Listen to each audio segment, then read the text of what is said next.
Good evening. Welcome to full-time coverage of the Glasgow Derby, the Cup semi-final. Not much to talk about there, I don't think. Pretty uneventful game, just like the last one. Well, Anthony, thoughts after extra time? How did you feel? Definitely the right team got through the cup, the semi-final in the end. But yeah, we made heavy weather at that second half performance. I guess sums up a little bit of the question marks around the squad and the lack of quality in the final third. Because Brendan Rodgers made reference to that on many occasions, and I think that just showed a little bit. Callum Osmond, obviously, he gets his goal in the end. He takes it really well. But my goodness, the chance that James Forrest slips him through for, that should have been the game set and match in normal time. But as soon as extra time started, we clicked into gear again and got the job done. So obviously delighted to beat them. Delighted for Callum Osmond to score a goal. I texted my brother during the game, and he deserved one. Like he put in a shift, and there's something about him. He's got a bit of quality. Unfortunately, like I say, he just couldn't quite manage it in normal time. But he took his chance in extra time, and obviously you can't gloss over the fact that Callum McGregor, absolute, amazing strike. Just at the start of extra time, which obviously set us on our way and took the wind out their sails. But they dug in. The manager must have tweaked a few things. We did tweak a few things, and Gassama, he is a decent player. Like cheating, we're gonna say it, but very unsportsmanlike there. Very unsportsmanlike, not giving the ball back at the end there. So he's not going to have won himself many fans in the Celtic camp moving forward. But he is a handful. He's dangerous. And obviously, questionable penalty decision, which I'm sure we'll get into, but I don't want to talk too much longer. Liam, you're back in, mate. What were your thoughts, buddy? Did you wake your missus up? It's 1:30 in the morning for you, Liam. Did you wake your missus up? I was going to say, the good news is I really enjoyed that Callum McGregor goal. The bad news is I don't think my wife's talking to me. Shouting at the top of your voice at 1 o'clock in the morning doesn't go down too well around here. No. Oh, in fact, wait a sec. Hold on a second, guys. I'm just going to check. No, it's still can't see the Rangers coming. Just thought I would check. I think that confirms them 2 years without a trophy. I think that will be since the last time they won the League Cup. But yeah, there was a lot going on. Obviously, yeah. Liam, what stood out for you? Right, we can talk about the ins and outs of the game. We can talk about we should have beat them in regular time. I said at half time the one thing that worried me was we only had one goal, and sure enough, but winning that game at all after the week we've just been through I'll take that. I will take that. Because let's be honest, I don't think many people outside of the Celtic support expected us to win that. Up until a few days ago, maybe. Well, the bookmakers had us as favourites, which is interesting, but I think that's often just a reflection of where the money's going. But yeah, we look. I think on the balance of it, we were the better team. We did miss our chances, but then also Schmeichel had some great saves as well. So there was a lot going. I think the Premier Sport, Mikey Stewart gave Austin Trusty man of the match. Austin Trusty. Yeah. Like he was very good, especially in the first half. He was attacking with aggression. He was coming out of defence.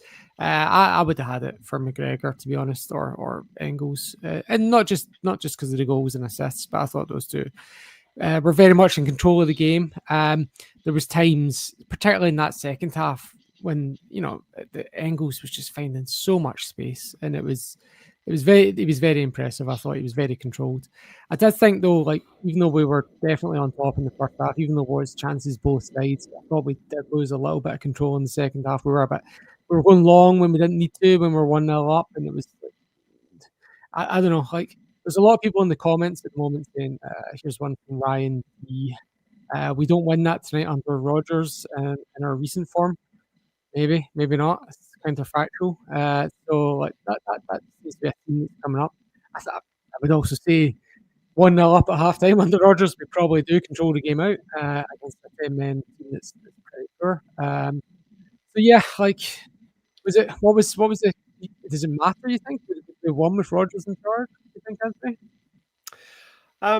Yeah, Sean. I mean, I think the one thing we probably could have done with in that second half was a bit more control. It really became quite end to end. It was really like a basketball game, and that suited Rangers because they gambled. They changed their formation. They brought Osama on. They just basically hoped that they wouldn't concede a goal. So they were gambling on our inability to finish, which, in fairness, they made the right call on that. But Butland kept them in it. I mean, all right, we can argue whether Butland should have saved Callum McGregor's shot or not, but up until then, he was a bit of a brick wall, and he pulled a couple of really good saves. There was the Negrin header from the corner.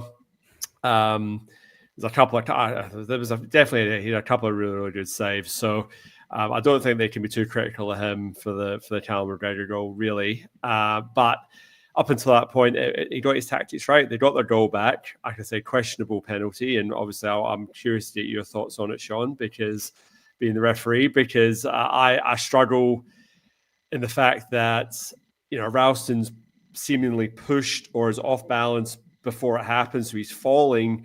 His arms are pressed in by his side. He didn't know anything about it. So I how that was given both in real time and then, I suppose very rarely these things are really overturned if the referee, if it does hit the arm and, they're not going to overturn it. But I thought that was their inroad was always going to be a set piece. It was always going to have to be a penalty or a free kick or something like that for me. And that's obviously what got them back in the game. And I guess, like I said, we take our chances. It's easy pickings, and a bit more control probably would have suited us. But I guess you can't have it always, because obviously we're creating a lot more chances. We're being a lot more expansive. We're being more direct. So when you do that, you give away possession, and you run the risk of not controlling the game. Whereas last week we'd have tried to just tippy-tappy pass it around and probably not do anything with it. So you can't have your cake and eat it too. So I think we got the result we wanted. That's the important thing, and that's I don't want to take away from that, because well played, Callum Osmond. Well done to Callum McGregor and Johnny Kenny. I mean, that header that's a fantastic goal. I mean, it wasn't the goal that won the game, but it got us off to winning ways, and it was a fantastic finish. And any header like that in front of the post, for me, is an excellent header, because that's such a hard thing to do, to beat the keeper with pace, to score those sorts of goals. So fair play. And it's like I said, 3-1. They're out, we're in, and we've got some run to come in the final on the 14th of December. Yeah, I'd like to hear Alan Morrison's stats run through on it, but it did feel like we were going a lot more direct, and I don't mean lumping it forward like Hearts style direct. I mean, like, instead of doing the horseshoe, we were going from fullback to fullback. There was a point where Trusty plays a pass out to Sriracha and bypasses Liam Scales, and it's like, well, normally we would do the two passes there instead of the one. So I felt, even not talking about just lumping up the pitch, just being slightly more intentional, slightly more direct. And obviously there was a little bit of the opposite to that as well, where there's times where we could be more controlled. And I think we need to, some players in that pitch are still quite inexperienced. And that's why probably someone like Callum McGregor stood out. He had the most in-game experience, I think. Oh. And obviously, like, it's a long game. It's 120 minutes. So going back to the first half, you mentioned Johnny Kenny. And then he was replaced by Callum Osmond. And at some point, when we're 1-0 up and it's 75 minutes in, and the chances we've created, particularly James Forrest hits the bar, and I'm thinking to myself, imagine if we had a striker. And I don't like bagging players, especially two players that have scored a goal in a semi-final. So, Liam, am I being harsh? Or is it Johnny Kenny actually did some good link-up play in the first half. He does score a good goal, as Anthony mentioned. Callum Osmond really, really grew into the game, but then maybe it was that he had a lot of space because they're playing against 10 men and Seth Moore chasing it. Like, am I being harsh? But what comment on the two strikers? what I would say, to put a positive spin on it, right? Osmond has showed a lot of youthful enthusiasm, aggression, running at them when they clearly tired legs. Gave us an out ball when we needed it several times in the extra time. I thought he was excellent, and I thought Kenny was good as well. And what I would say is that once we have, Ian Atchell back fully fit, assuming that he's still injured, and if Dyson either stays around in January or we bring in a top replacement, which we would have to if we do sell him, then we're going to have a lot of good options, right? Kenny, Osmond, Ian Atchell are all very different types of strikers, right? Shin, again, is also a different type of striker again from that. It's good to have these options. And I think that's Osmond has shown now that he is an option for us. He can step up and he can score goals on the big occasions. All right, he can score a goal, but he looked good. He looked decent against Falkirk midweek as well, I thought. So, yeah, I am very positive about that. I'm glad that he came into the team. I'm glad that he had the impact he did, and that it's a great thing that even when we've got a J League striker who can't get into the team, and we've got Ian Atchell missing through injury, we still have those options. So maybe the striker situation isn't as bad as we thought it was. Oh, be careful there, Liam. There's a lot of people in the comments. Sorry, Liam, talking about Nick Walsh. Now, I don't know if it's still current information or not. You can correct me if I'm not, but I believe he was a teacher at Beauclair, or is a teacher at Beauclair Academy, where Sefco send their youth players to be trained. Don't know if that's still current information, but it certainly used to be the case. So Nick Walsh is professionally linked to our opponents today. Had a special one, let's say that. Derek Cornelius.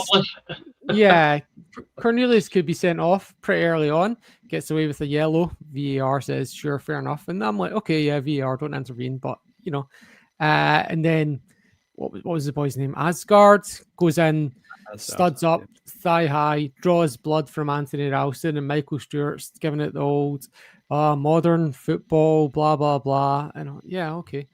There's just no redemption really for that one. So they get away with the first one and get sent off in the second one. And then it becomes just everything. It's just a free for all. Just whatever Sefco wants, Sefco gets. He started giving out cards to Celtic players like it was Christmas. He was giving free kicks for out. It's just so. I actually felt, and then obviously it all builds up to the penalty.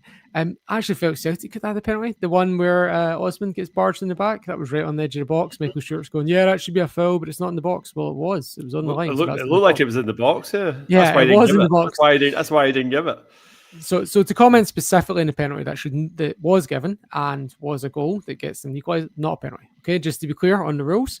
And if you just imagine it, if Ralston, who's fallen over, if Ralston puts his hands down to brace himself, what Ralston does is tries to pull his arm in to make himself small and not.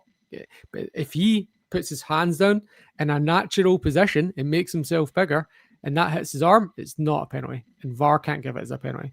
But because it's hit his arm, Nick Walsh wants to give a penalty, so he gives a penalty. And look, it's hit him in a part of the arm that would be a handball offence if his body was in an unnaturally big position, but there's just not a world where that's a penalty. And VAR have looked at it and went, oh, there's not enough to overturn it because it's hit his arm. And I actually think fair enough for VAR in that case, but the referee's having a stinker in that one. And then Hatate gets barged over as well. Those two in the box, those two are more penalties for me than the one that does get given.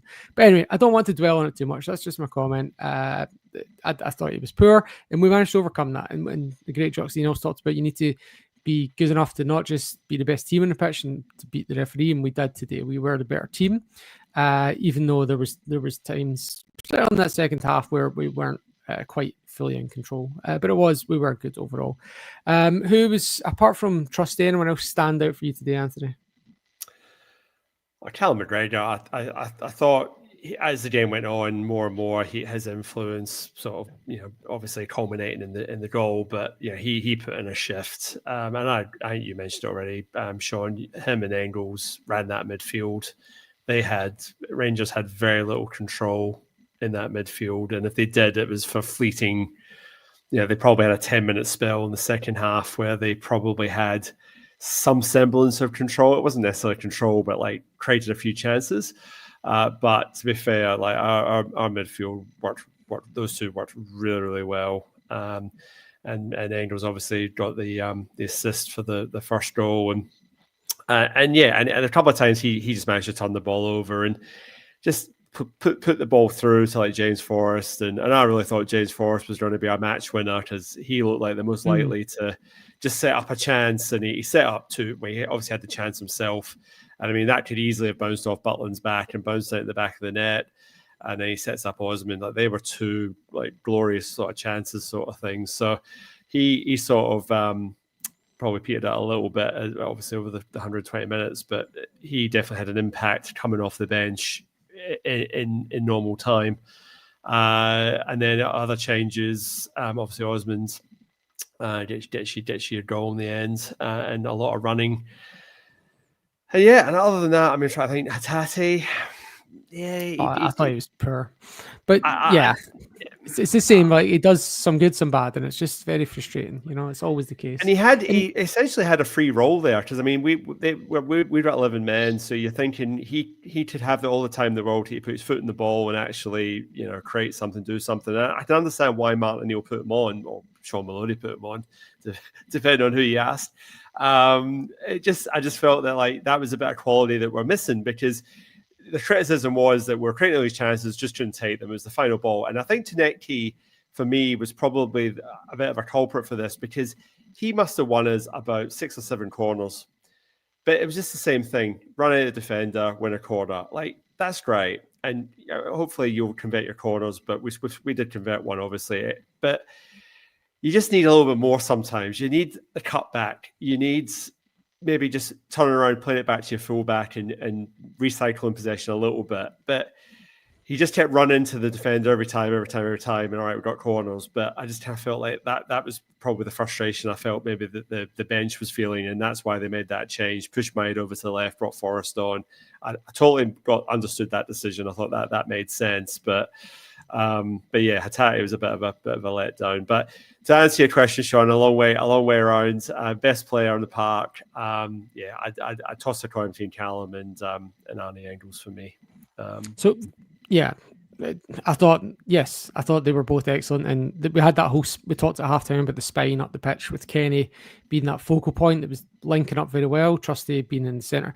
Normally we're talking about scales, and a lot of people in the comments are saying scales. So we were very solid up that middle. And it's funny, the one we've not mentioned up the middle was Nygren, who I guess was relatively not poor, but like just didn't really stand out in the same way that the others did. There's so much happened that we just hard to cover. Like there were so many things that happened that would have been definitive in a closer game. Like the saves that Schmeichel makes, like the one where Miovski's through and goal, and Miovski's waiting for Schmeichel to take him down, and Schmeichel's waiting for him to dive, and then there's just this whole pregnant pause, and then Schmeichel just goes, "Okay, I'll just bat the ball away." There was it was a leg out for Desama. He made a really good save against Desama. That's right. As well. The two Chimite chances in the first half that he puts wide. What was it? Raskin 1-on-1 again. Yes, as well. 1-on-1 Raskin. Yep. Schmeichel makes that save. There was like definitive moments that in a tighter game you'd be like that, but there was 5 of them. So it's like, how many are they definitive? Like you could almost say he was our Wonderwall, Sean. Topical. And then you go up the other end, and you've mentioned Tanecki. Most games we've been funnel for the last 2 months. We've been heavily criticised for funneling everything down the left with nothing coming down the right. With Yang, who didn't go off the bench today, it's like every time it goes, But then today, I actually felt it was mostly down the right. Ralston was one of the most composed defenders. Engels was out there helping him, and McGregor was good. I thought between those 3 out there, they were the most composed part of the pitch, and we were really able to get out on that side. And when Forrest came on, we looked really good out there, and with Osmond making the the channel runs down there as well. And I know they're 10 men and tired by that point, but still. What did you think? The Bricky had a great game, Liam. What did you reckon? What was a definitive moment for you in the game? That tackle Liam Scales makes. Forgot about that. Thanks. It's in the notes somewhere. My myriad of notes. That to me was a defining moment of the game, and Scales had a great game all round. So he's the man. He's my man of the match if I had to pick one. But Engels was great. McGregor was great. Trusty was great. Schmeichel was great. Dyson was really doing a lot of hard work.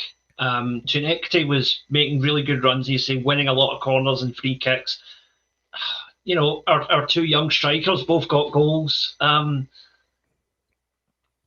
I give it to Scales, Julie, on a great performance, capped off by that superb interception. Apart from that, I can't really pick one because the whole team was excellent today. We're running through so many things, so many players. Here's one we forgot to mention as well. The goal that was chopped off in the first half. The Poundland VAR that chopped off the Nico Raskin own goal. This is a thing I love to criticise all the time. I ran through all those referee things and I did not mention that VR offside. So in case you missed it, I think it's about 20 minutes in.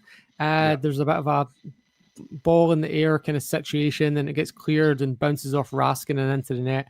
But because Dyson Maida's allegedly offside in the build-up, the goal gets disallowed. And again, when you see the lines that they've drawn, the blurry lines that they draw wherever they think it should go, and Engels is essentially in possession of it at the time where they've chosen to freeze frame it. So it's not actually when he's passed the ball. I think you need to go at least 1 or 2 frames forward, or at least get some cameras that have a higher frame rate. You know, typical Scottish Poundland. The thing I noticed with that, right, just to go on that point, at the time, actually, I watched the game with my dad. I said to my dad, I said, look, if you watch the replay, Dyson actually clocks that he's going offside, stops, and looks along the line. He actually makes sure that he doesn't go offside before he receives the ball, because he actually looks and notices that he's maybe offside, and you see him quite deliberately check his run. So, no, it was not an offside for me. It was not an offside. But you know what? That's a goal. Penalty that should not have been a penalty. We still pumped them. Yeah. So let's just enjoy that, lads. Let's just enjoy that. Yep. And who were the assists? There was one for Engels, one for, was it Rowson? Did he get an assist for McGregor's goal? I can't even remember now. And Tierney gets the one for the third goal.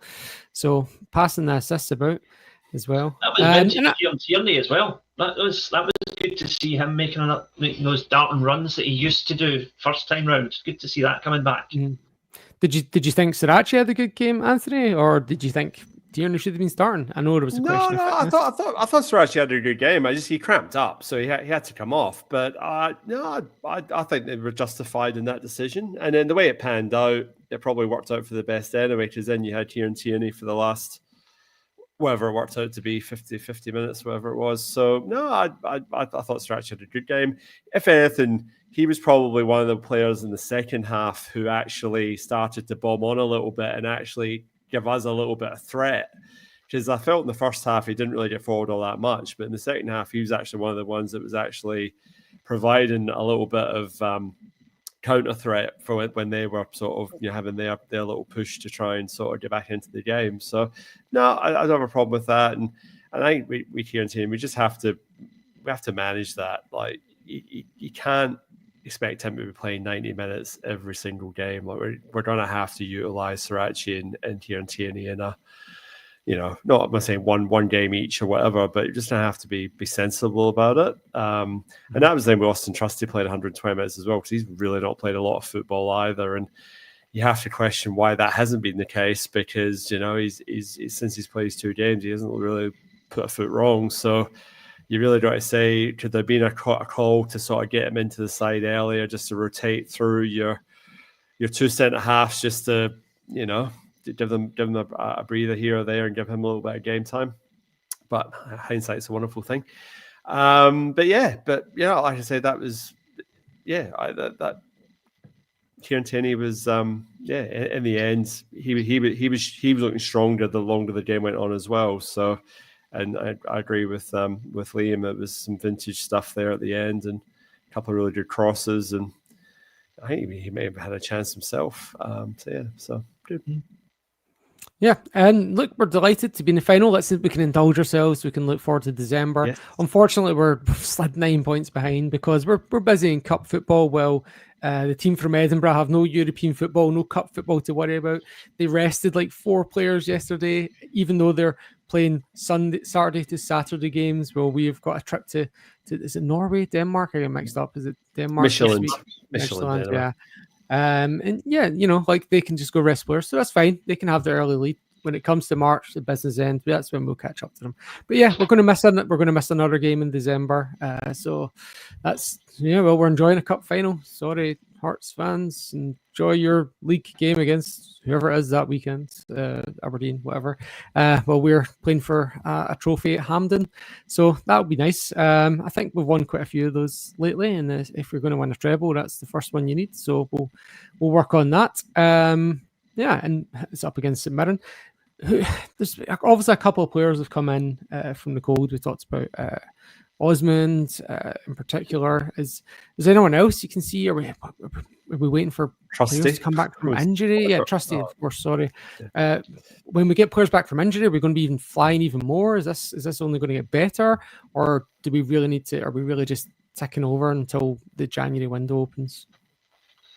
If we get to January and we're within 5 or 6 points of Hearts, I think we win the league, and we win it quite well. Any more than that, and it's squeaky bum time with the competition, a genuine challenge there. But I think we'll strengthen in January. Hearts will strengthen too, because Tony Bloom, I think, will put some more money in there. I think he'll fancy it.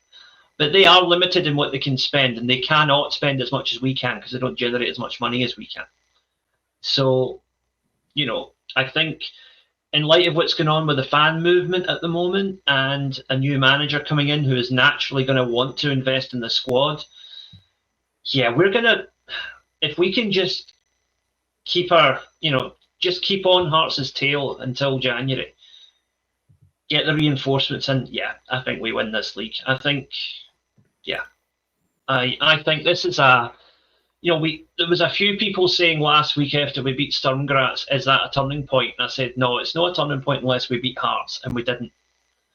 But this today does feel like it could be a turning point, because I agree with a lot of the commenters, and I'm not going to jump on this let's all kick Brendan Rodgers while he's down thing, right? But I don't think we win today if he's still the manager, because I don't think we play as aggressively or as assertively or as forward thinking as we did. So I don't think we create as many chances. We don't get the goals. I think we lose that game. I'll just bring up a comment that echoes what you're saying by Kieran Allen 5367.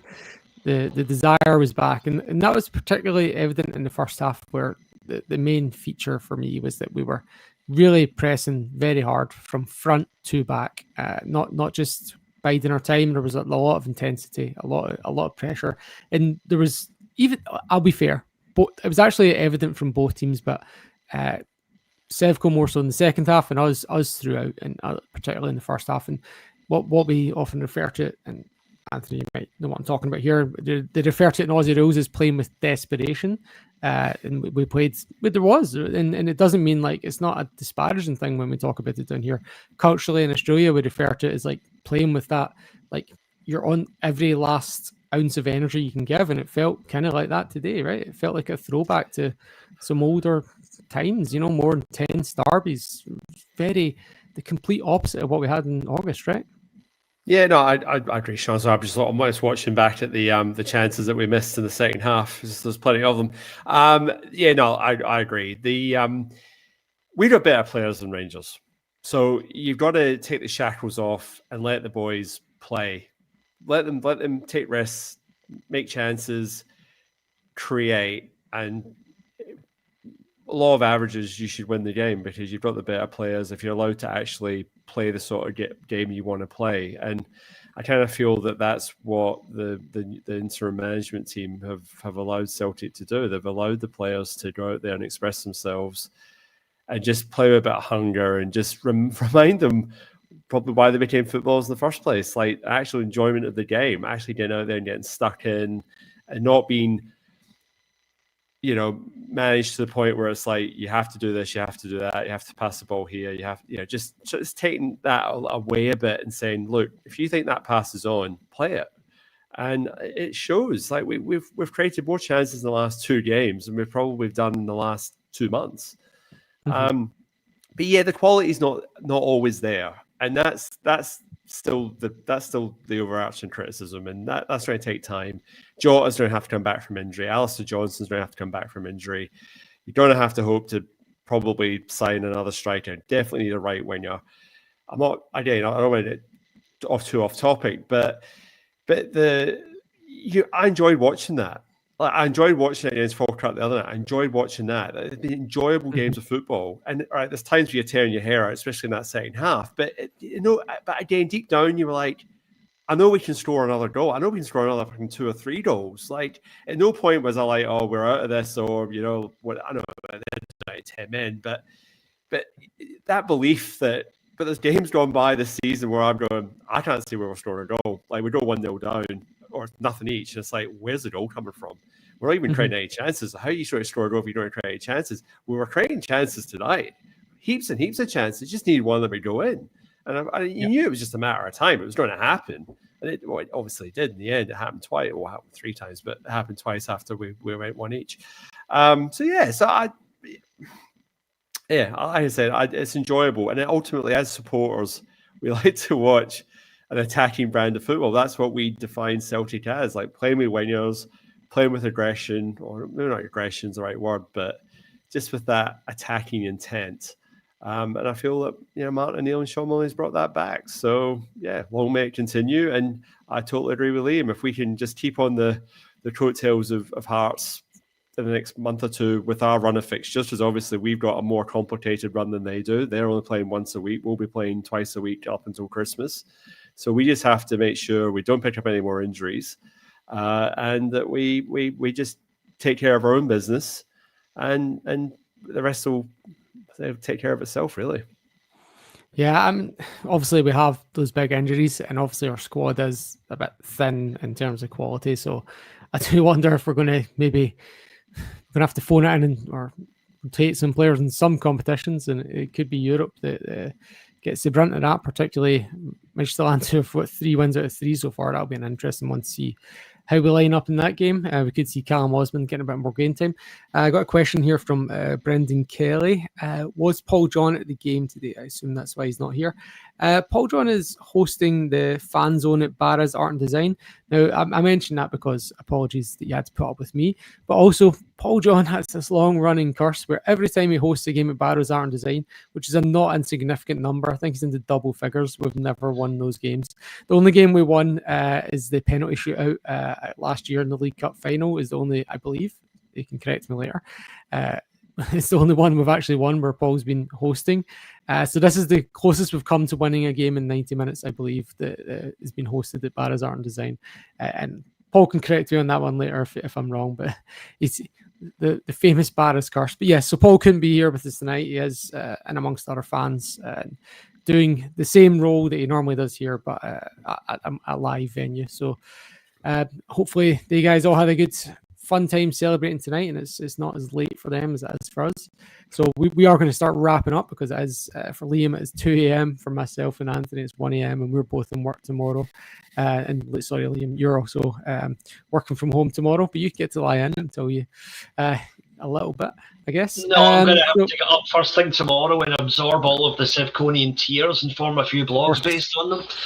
This is true. This is the benefit we have of being in this time zone, is we get to wake up to and scroll through all that when we're taking our morning constitutional. Just remember, folks, please drink the Sevconian tears responsibly, okay? So just wrap it up then. Any last comments, guys, before we just generally enjoyable result, generally enjoyable night, I think. Yeah, I mean, I think Liam's right. I think a week ago, like, we're all fearing the worst at this fixture, particularly, how we played against Hearts. So you're sort of thinking this could really be a tough week of football. And it's just typical of Scottish football, Celtic, in football in general. Like, it can all turn on a couple of results. I mean, we're all feeling pretty good about ourselves at the moment. Again, I'm sure the players are feeling great as well. And a lot to do with that man there, Martin O'Neill.